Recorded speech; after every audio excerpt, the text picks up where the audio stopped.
Congratulations to Coco and Ray on your wedding. I'm sorry I cannot be there in person. We have some church obligations, but I just want to wish you a big congratulations.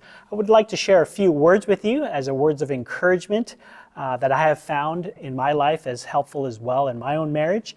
I wanted to share with you from Ephesians chapter 5, verse 33. Ephesians chapter 5, verse 33, Paul says, "Nevertheless, each individual among you also is to love his own wife as himself, and the wife must see to it that she respects her husband."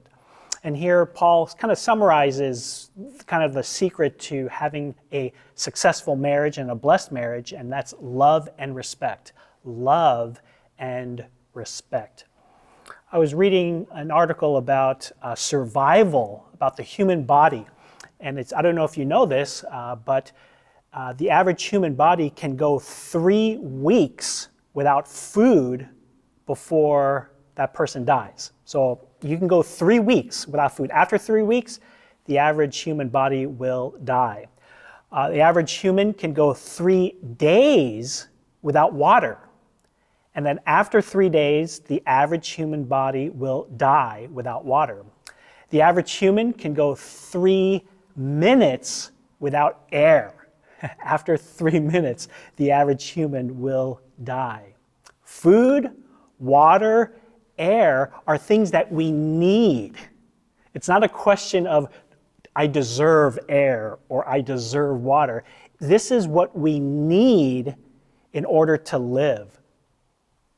Well, here in this passage, Paul is saying love and respect are things that we need to live and to thrive in marriage. It says here, Ray, to love Coco as yourself. Love is something that Coco doesn't deserve. It's something that Coco needs.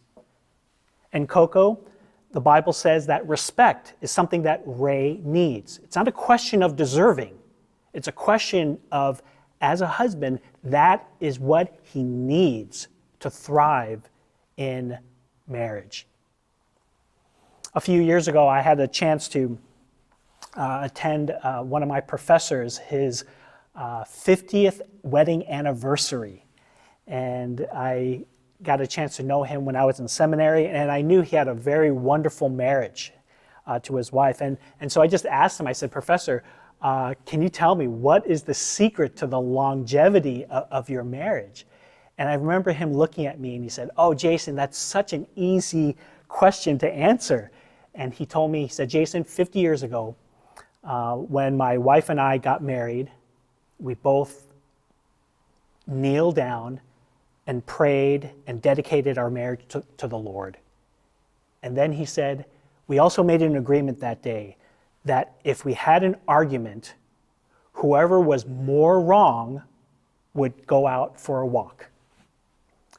And then he looked at me and said, "And that, Jason, is why I'm in such good health today."